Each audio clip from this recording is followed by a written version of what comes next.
Nouvelle invitée sur Droit de Cité, édition 2024 consacrée à l'Europe, organisée par le mouvement associatif. Nous sommes avec Laurence Denervaux, bonjour. Bonjour. Vous êtes directrice de Destin commun.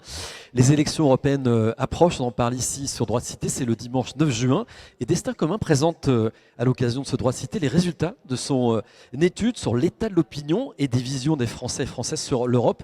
Et vous dites que l'on est dans un grand brouillard, c'est-à-dire on a une réelle méconnaissance des institutions, du fonctionnement de l'Europe. C'est pour ça qu'on est dans ce grand brouillard? Effectivement, les Français méconnaissent très largement l'Europe, ses institutions, son fonctionnement, son personnel politique, les politiques européennes également. Ils sont dans une grande déconnexion vis-à-vis de l'Europe. Pourquoi? Parce que d'abord, les médias français ne parlent pas assez d'Europe, à votre exception bien sûr. C'est documenté, hein. Les médias français sont ceux qui, des 27 pays membres de l'UE, parlent le moins des questions européennes. Mais pas uniquement les médias sur lesquels on aime bien taper, mais les Français nous ont dit dans cette étude, l'Europe ne sait pas se faire sa pub. Donc c'est aussi le personnel européen lui-même qui ne parle pas assez d'Europe. Et du coup, en fait, c'est une Europe désincarnée, sans visage. Ils ne savent pas citer des noms des dirigeants de l'Europe.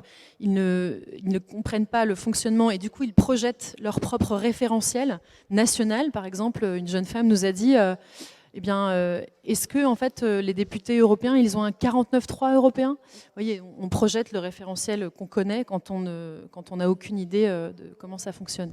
Donc il y a une réelle méconnaissance qui pose quand même un réel problème parce que l'Europe, elle existe et elle produit des lois, elle produit des directives, elle a des budgets, elle permet aux Européens d'investir dans des projets très concrets. Donc il y a une réalité, le 9 juin, on vote. Donc comment on mobilise les Français alors qu'ils méconnaissent le sujet?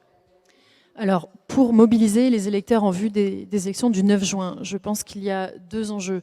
D'abord, quand on parle des Français, il faut réfléchir en termes d'audience, pas seulement d'un point de vue purement électoral, mais nous travaillons beaucoup sur les systèmes de valeurs. Qu'est-ce qu'ils comptent pour les gens? À quoi est-ce qu'ils sont attachés? Comment est-ce qu'ils raisonnent? Comment est-ce qu'ils projettent dans l'avenir aussi? Si leur préoccupation numéro 1 aujourd'hui est le pouvoir d'achat, il faut partir de là. Donc travailler groupe par groupe comme ça pour essayer de comprendre quels sont ceux qu'on peut davantage mobiliser. Nous, on a distingué 4 grands groupes, les europhobes, les eurocritiques, les europhiles et les euro-indifférents. Les deux groupes qui sont un peu les swing groupes, pour parler comme aux États-Unis, ce sont les eurocritiques, qui peuvent être des critiques défaitistes ou constructifs, et les euros indifférents. Voilà, donc c'est cela qu'il va falloir peut-être aller chercher proactivement pour ces élections. Et puis il faut partir de là où les gens sont. Si ce qui les intéresse, c'est la santé de leurs enfants, il faut leur parler de la santé de leurs enfants. Alors oui, de la santé de leurs enfants, puis il y a un autre sujet qui, on pourrait le penser, concerne tout le monde, c'est l'enjeu climatique. Est-ce qu'une Europe écologique, ça ne peut pas faire un peu vibrer? Si, tout à fait. C'est quand même une des bonnes nouvelles de cette étude, c'est qu'il y a des attentes élevées dans la population française sur la transition écologique en général. Et les Français, effectivement, considèrent que l'Europe peut être le bon échelon pour faire avancer la transition écologique.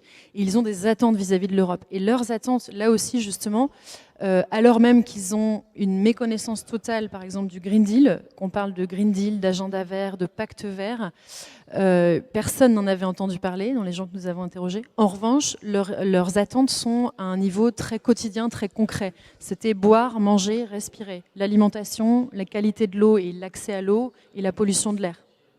Une dernière question avant de nous quitter.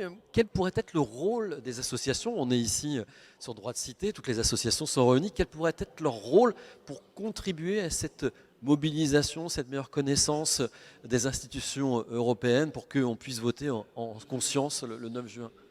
Alors je pense qu'il y a un rôle qui peut être d'incarner et de vivre les valeurs de l'Europe, parce qu'on a constaté que les valeurs de l'Europe étaient ressenties comme assez distantes et ne faisaient plus tellement vibrer les Français. Les associations, ce sont des centaines de milliers de bénévoles, de gens qui sont sur le terrain, qui peuvent en fait incarner ces valeurs au quotidien et pas de manière abstraite.